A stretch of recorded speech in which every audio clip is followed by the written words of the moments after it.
Our next speaker is Paul Gabor, PhD, and he has worked in particle physics. He then joined the Jesuits, studied philosophy in Krakow, Poland, theology in Paris, France, and obtained his PhD in astrophysics, also in Paris.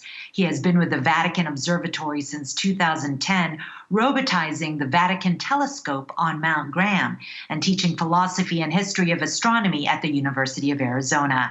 He is the Vatican Observatory's vice director for its research group in Tucson since 2012. So let us welcome Paul Gabor. I have three topics for a chat today. First, you may be intrigued by the Vatican Observatory and our work. Second, I grew up behind the Iron Curtain in communist Czechoslovakia. It was every teacher's job to attack faith and promote scientific atheism.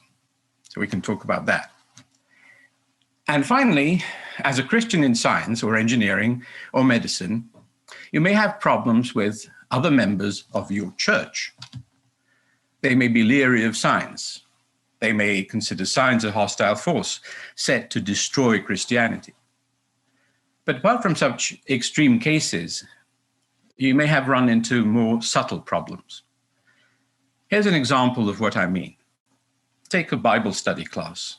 The topic is the prodigal son.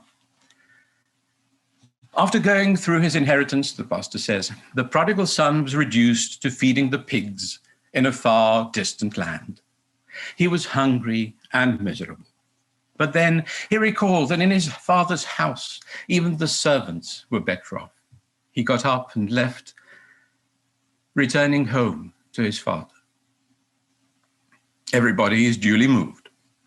Everybody except the one engineer in the class. What's the matter? The pastor asks him. So the son just gets up and leaves? Exactly. He turns over a new leaf. He starts a new life, and he never looks back. Yes, I understand that, but what happened after he left? His father was glad to have him back and gave him a warm welcome. Yes, but what happened after the son left? Who took care of the pigs? The pastor resents the engineer for making fun of one of the greatest parables in the Holy Bible. But the engineer was not joking. In the engineer's logical mind, the son's motivations may be fine, but he is still the same selfish and unreliable schmuck who starts his supposedly new life by going AWOL from his job. Perhaps you ran into such communication issues yourself. Maybe you were the engineer in the story, maybe you were the pastor. In any case, I'd love to meet you.